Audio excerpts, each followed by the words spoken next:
Assalamualaikum warahmatullahi wabarakatuh. Bismillahirrahmanirrahim. Alhamdulillahirabbil alamin. Wa bihi nasta'inu ala umurid dunya waddin. Wassalatu wassalamu ala asyrafil anbiya'i wal mursalin. Sayyidina Muhammadin wa ala alihi wa sahabatihi ajma'in. Saudara, marilah kita mulai dengan membaca suratul Fatihah untuk Kiai Soleh Darat. Lahul Fatihah. A'udzubillahi minasyaitonir rajim. Bismillahirrahmanirrahim. Alhamdulillahi rabbil alamin. Arrahmanir rahim. Maliki yaumiddin. Iyyaka na'budu wa iyyaka nasta'in. Ihdinas siratal mustaqim. Siratal ladzina an'amta 'alaihim ghairil maghdubi 'alaihim waladdallin. Amin. Ya, kita masih berbicara tentang su'ul adabnya Bani Israel kepada Allah. Sekarang sampai kepada makna al-isyari. Bismillahirrahmanirrahim. Nalikane ana kaum kabeh padha den coba kelawan suul adab, sabab ngucap idhab anta mongko den ajar kelawan sautul ghirbah. Maka ketika Bani Israel itu dicoba ya dengan melakukan suul adab, ketidaksopanan kepada Allah, karena mengatakan kepada Nabi Musa, pergilah kau, idhab anta, pergilah kau dengan Tuhanmu, kami akan duduk saja di sini. Maka lalu mereka diajar, mereka dihukum mungkin begitu ya, di strap dengan cambuk keasingan, ya, dengan cambuk keasingan yang diumpamakan dengan cambuk. Lan tetapi ini den susuli kelawan rahmat, ya, tetapi lalu disusul dengan rahmat, dengan kasih sayang Allah. Ing dalam tengah-tengah gerah mongko nuli paring kamulyan subhanahu wa ta'ala kelawan in'am, kelawan den aupi ghamam lan mundak peparinge ing dalem jerone balwa, keparingan manna wassalwa. Tapi kemudian disusuli dengan rahmat, dengan kasih sayang Allah ketika mereka sedang kepanasan, lalu diberi kemuliaan oleh Allah Subhanahu wa taala berupa nikmat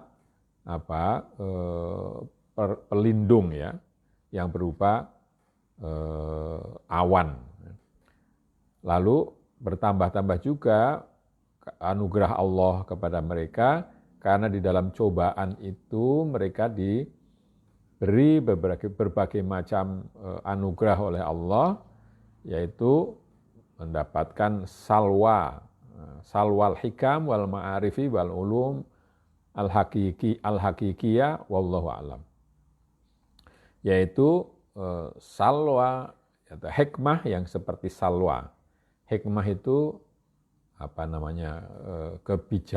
kebijaksanaan mungkin ya.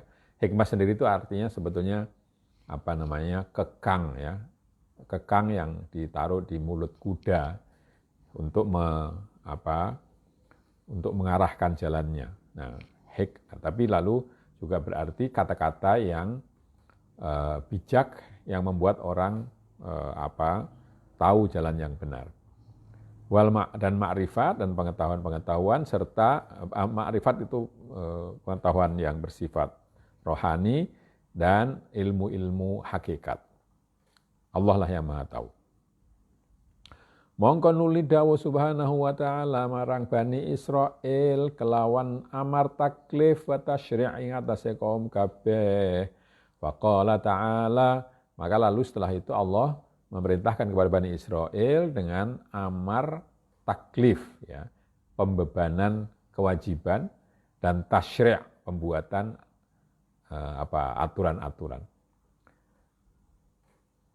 firman-Nya, wa idz qulna dkhulu hadhil qaryata fakulu minha haitsu syi'tum raghadan wadkhulul baba sujada wa qulu hittatun naghfir lakum khotoyakum wa sanazidul muhsinin. Lan anu turono sira ya Muhammad analikane dawuh ingsun marang kaum Bani Israel kabeh sawuse metune saking ora-ora tih. Ya, dan ceritakanlah wahai Muhammad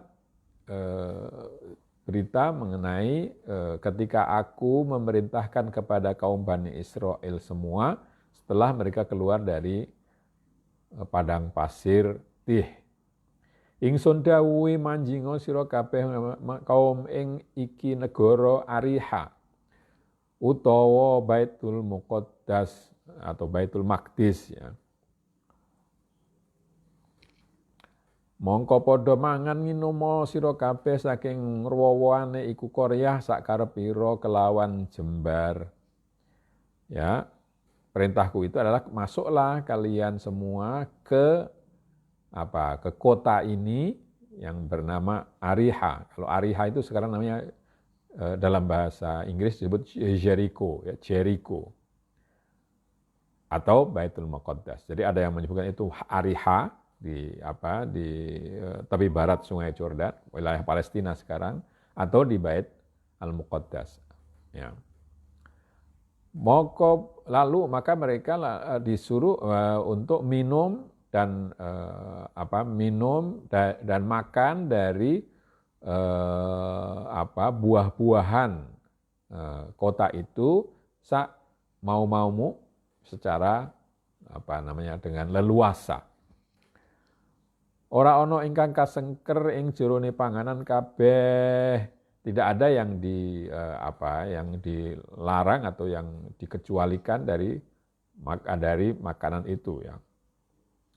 Lan manjinga sira kabeh ing lawange Qaryah hale njungkelno kabeh sira kabeh ing sirahira kelawan tawadhu lan ngucapo sira ing kalimat ingkang dadi nglebur ing dosanira kabeh kelawan maca istighfar. Dan masuklah kalian ke situ dengan cara kepalanya dengan sujud, mungkin begitu maksudnya ya, dan kepalanya itu dijungkalkan ya. Dengan tawadhu serta membaca ucapan yang dapat memusnahkan dosa-dosa kalian, yaitu dengan membaca istighfar. Angendika Ibnu Abbas ucapo sira kabeh kalimat la ilaha illallah wa qila bismillahirrahmanirrahim. Ibnu Abbas menyebutkan bahwa kata-kata yang mesti dibaca ketika masuk Ariha, kota Ariha itu adalah la ilaha illallah, tidak ada Tuhan selain Allah, tapi ada juga yang menyebutkan bahwa yang dimaksud adalah bismillahirrahmanirrahim. Krana iku dadi anglebur dosa kabeh liyane hakul adami, karena kalimat itu bismillahirrahmanirrahim atau la ilaha illallah itu dapat memusnahkan dosa semua kecuali dosa hak adami, hak sesama manusia. Mangka lamun nurut ngucap mengkono kalimat mengko yekti angapura ingsun ing dosanira kabeh. Kalau kalian menuruti perintah itu dengan membaca kata-kata atau kalimat yang seperti itu, maka aku pasti, Allah ya, pasti akan memaafkan kalian semua. Lan anambai ingsun ing wong kang padha ngamal ihsan sun tambahi ganjarane, dan setiap orang yang berbuat kebajikan itu pasti aku tambah pahalanya. Tapi fabaddalal ladzina dzalamu qawlan ghairal ladzi qila lahum fanzalna 'alal ladzina dzalamu rijzam minas samaa'i bima kanu yafsuqun. Mongko padha anguwahi kaum kabeh kang padha zalim ing pengucap kang ora den wurukaken marang kaum kabeh. Tapi lalu Bani Israel itu yang zalim-zalim itu mengubah kalimat yang mesti dibaca ketika masuk kota itu dengan membaca kata kalimat yang tidak diajarkan. Mongko dadi gentine pangucap hittoh dadi hintoh wakila habbah krana saking bangete angene marang panganan kang dadi ngucap hintoh tegese gandum utawa habbah ya biji-bijian ya iya gandum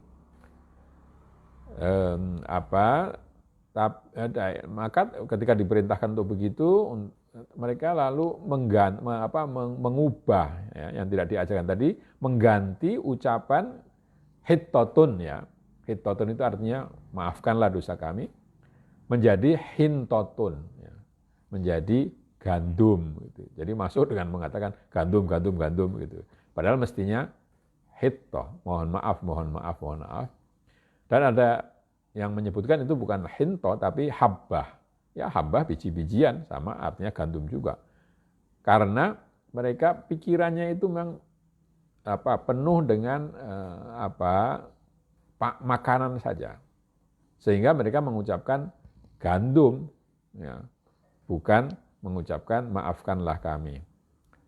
Lan podo mlebu marang Korea hale kelawan jengking andihinaken bokonge kelawan jungkel krana arah istihza marang perintahe pangeran.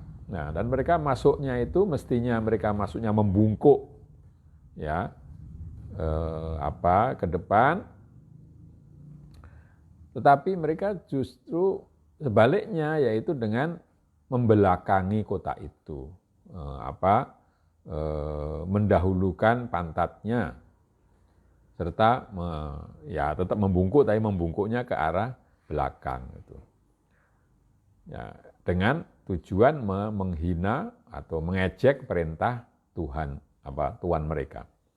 Sarene mengkono mongko nurunaken ingsun ing atase kaum kabeh kang padha zalim ing awake dhewe sun turuni siksa tangun ya saking langit kelan sababarang kang wis padha duraka kaum kabeh lan padha mbangkang kaum kabeh ya maka lalu karena mereka berbuat begitu aku turunkan oleh Allah atas mereka semua itu orang kaum yang zalim itu siksa yang berupa taun ya. Taun itu wabah yang membunuh dengan cepat ya.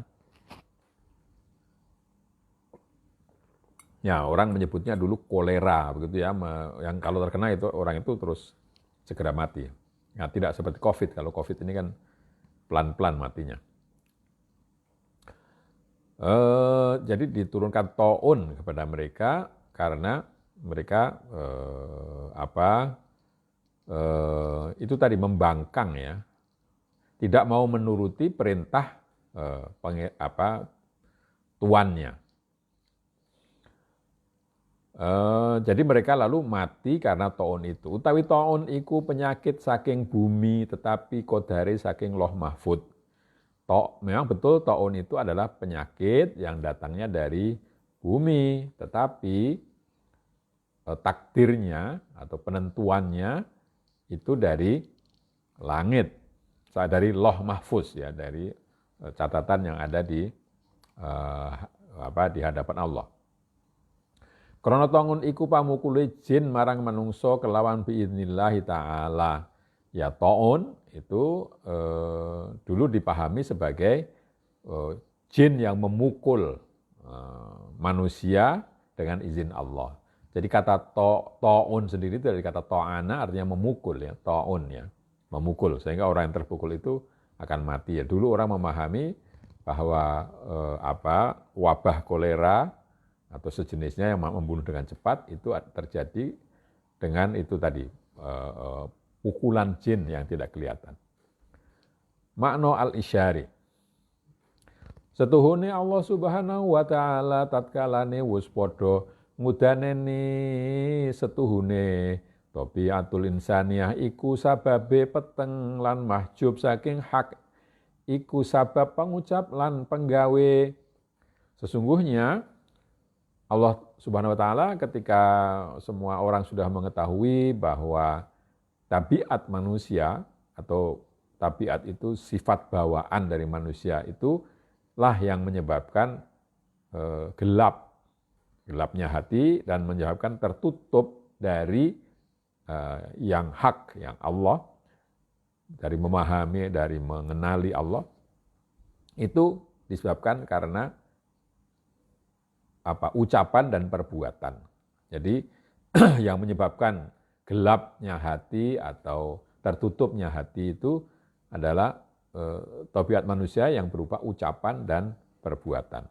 Mongko sarehne kaya mangkono dadi perintah Subhanahu wa taala ing Bani Israil kabeh lan manungsa kelawan pengucap lan penggawe kang miturut syariatullah.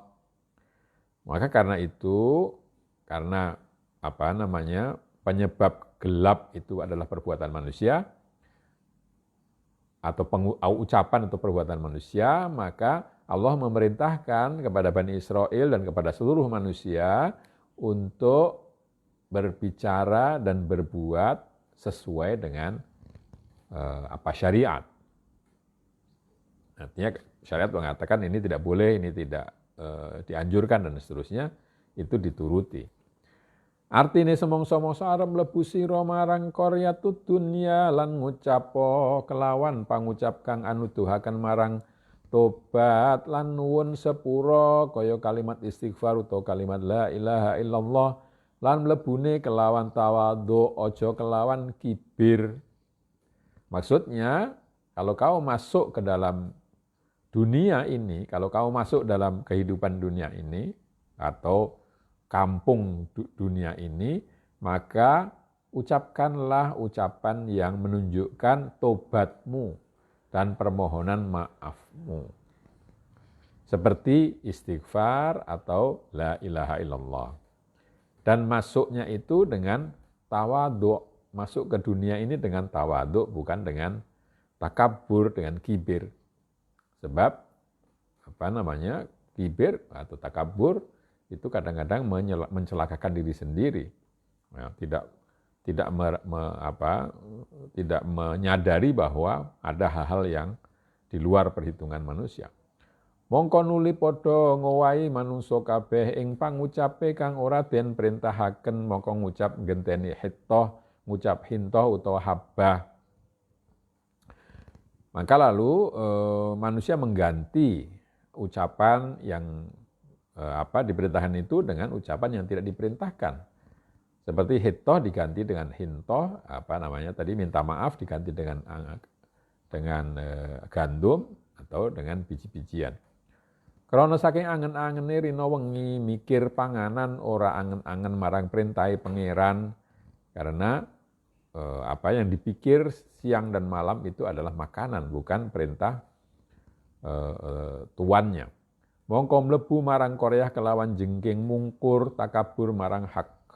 Krana istihza marang perintah, lalu mereka masuk ke kota itu dengan membungkuknya itu ke belakang, mundur gitu ya, bukan maju. Pantatnya lebih dulu, itu menunjukkan takabur kepada hak, kepada kebenaran. Karena yaitu dengan cara mengejek perintah. Mongko nuli anuturaken Subhanahu wa taala ing kaum Bani Israil nalika kurangan udan lan kurangan banyu ing dalem ora-ora tih. Setelah itu lalu Allah menyebutkan bagaimana Bani Israil itu kekurangan air hujan dan kekurangan air lainnya selain hujan, air minum atau lainnya ketika berada di padang tih itu. Dengan firman-Nya,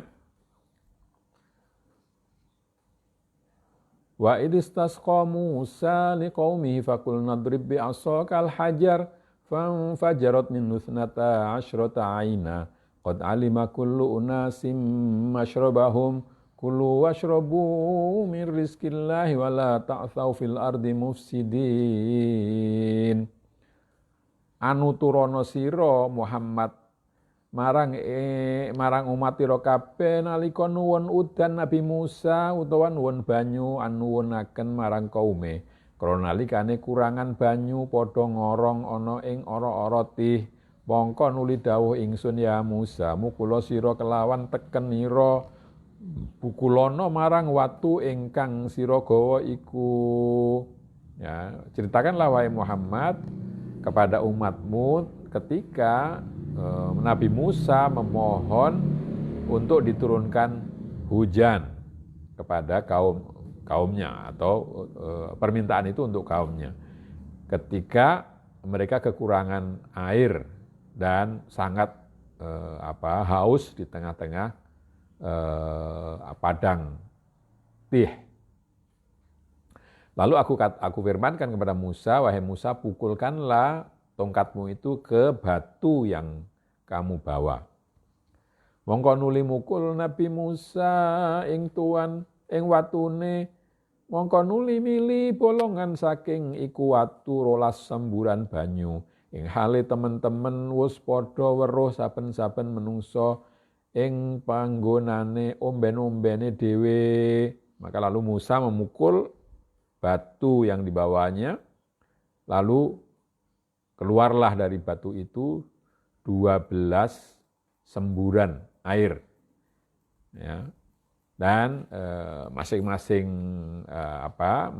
kelompok, Nabi Musa kan keturunan Nabi Yakub yang punya 12 anak. Nah, keturunannya itu terbagi menjadi 12 kelompok. Masing-masing kelompok itu tahu di mana tempat harus minum dari 12 semburan air itu.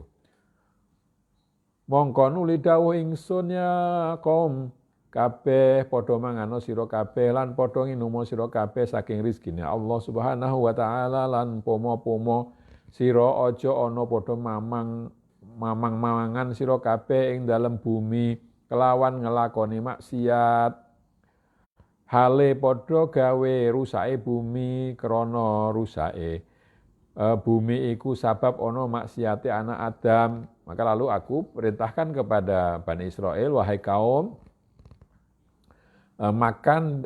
makanlah kalian dan minumlah dari rezeki yang telah diberikan Allah kepada kalian. Tapi jangan sekali-kali kalian itu berbuat mamang itu punya dua pengertian ya. Mamang itu bisa arti ragu, lalu bisa berarti tidak tahu batas ya. Saya kira di sini pengertian kedua, jangan kamu melampaui batas di dalam bumi dengan melakukan maksiat untuk membuat kerusakan di bumi, karena rusaknya bumi itu menjadi sebab maksiatnya anak Adam. Ya. Yakni setuhune Sayyidina Musa nalikane kurangan banyu ing dalem ora-ora tih. Mongko padha nuwun kaum kabeh ing Nabi Musa kelawan nuwun banyu. Mongko nuli tampa wahyu Nabi Musa kapurih mukul watune. Ya.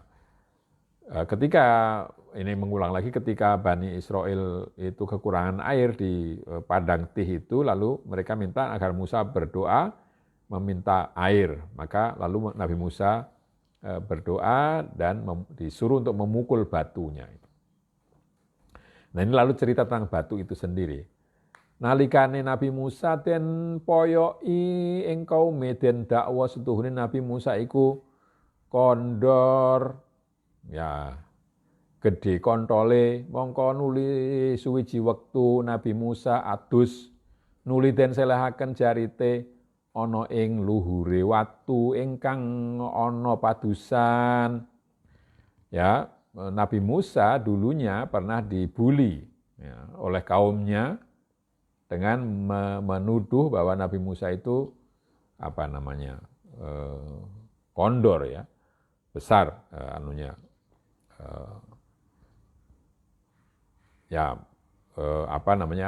tahu ya ini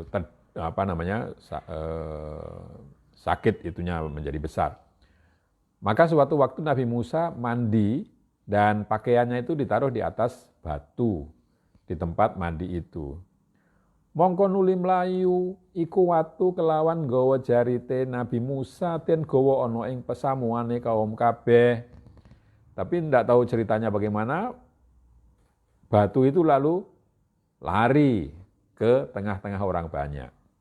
Mongko nuli nututi Nabi Musa kelawan wuda. Mongko ningali kaum kabeh sedulur Nabi Musa ora kondor kontole. Ya. Maka Nabi Musa secara otomatis, secara refleks itu mengejar mengejar batu yang membawa pakaiannya itu. Nah, padahal itu di tengah orang banyak, lalu semua orang tahu bahwa Nabi Musa tidak punya penyakit yang dituduhkan itu. Mongko nuli iku watu den ruwati den gawa ing dalam kasange Nabi Musa gedene iku watu sak paro sirahe menungso, watune empuk merupuk. Ya.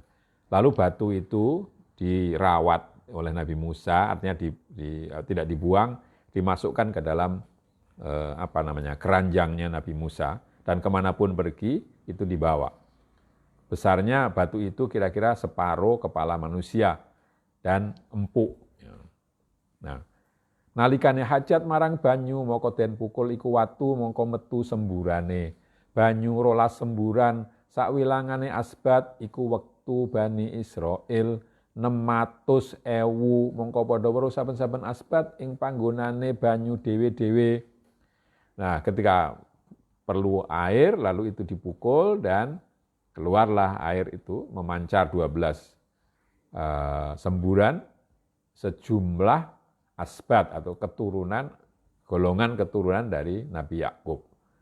Nah, pada waktu itu jumlah pengikut Nabi Musa, Bani Israel itu adalah 600.000 orang ya. Jadi kalau dipukul rata berarti masing-masing berapa itu? 600 dibagi 12. Ya, 50 ya, 50.000 masing-masing. Betul. Nuli dawuh subhanahu wa ta'ala ing Bani Israil kabeh padha mangan nginum sira kabeh saking rezekine, saking rizkine Allah lan ya iku almanna wasalwa lan aja pisan-pisan padha gawe rusake bumi kelawan maksiat ing atase luhure bumi mongko dadi ilang barokate bumi. Lalu Allah memerintahkan kepada Bani Israel semuanya, makan dan minumlah kalian dari rezeki Allah, yaitu manna dan salwa. Ya, manna itu yang tadi yang makanan yang manis seperti jelly, dan burung ya, salwa itu burung. Dan jangan sekali-kali membuat kerusakan di bumi dengan cara berbuat durhaka di atas bumi. Karena kalau demikian lalu hilanglah berkatnya bumi itu.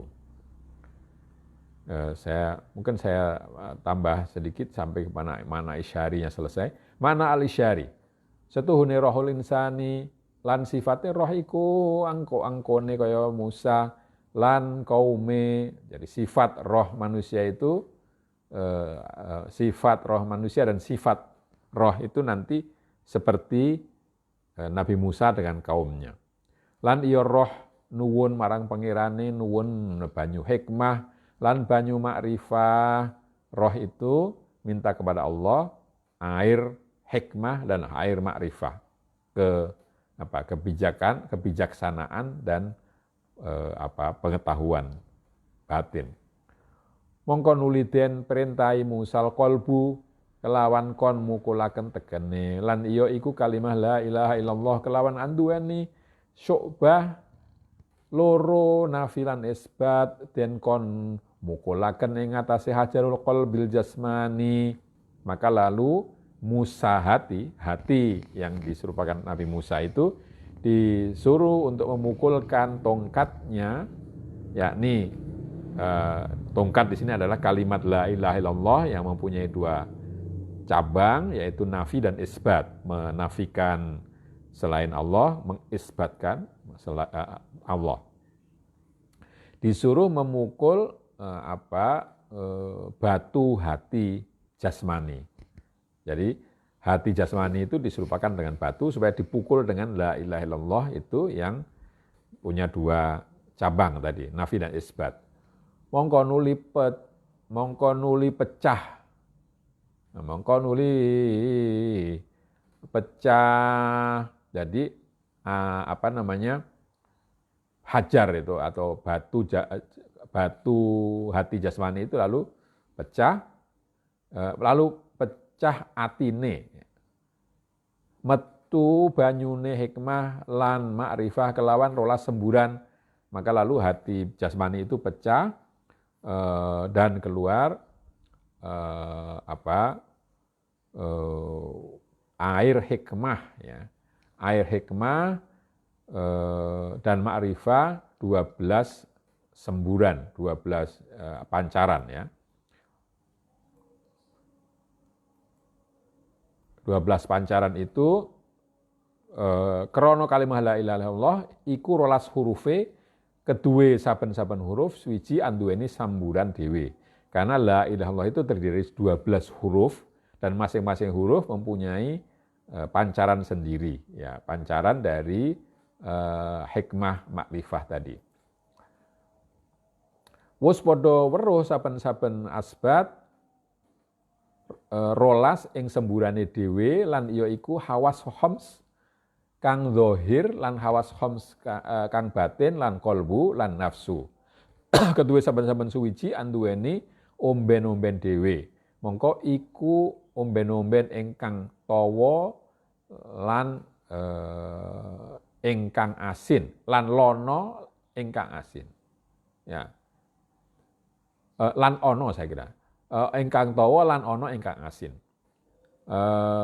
Kalau di dalam cerita Nabi Musa itu ke-12 kelompok itu tahu di mana harus minum, maka di dalam diri manusia itu ada panca indera zahir yang jumlahnya 5, ditambah dengan panca indera batin jumlahnya juga 5, plus hati dan nafsu. Jadi ada 12 persis. Masing-masing sudah mengerti di mana dia harus minum. Mongko utawi nafsu mongko ngombe saking jadi airnya itu ada yang air yang tawar, ada yang tidak berasa, ya, dan ada air yang asin. Mongko utawi nafsu mongko ngombe saking omben-omben syahwat, mongko utawi kolbu ngombe ombene takwa lan wa ta'ah, utawi roh ngombe saking zulalul kasfi lan musyahadat utawi asror, iku mongko ngombe saking semburan tajalli wasaqahum rabbuhum syaraban tahura.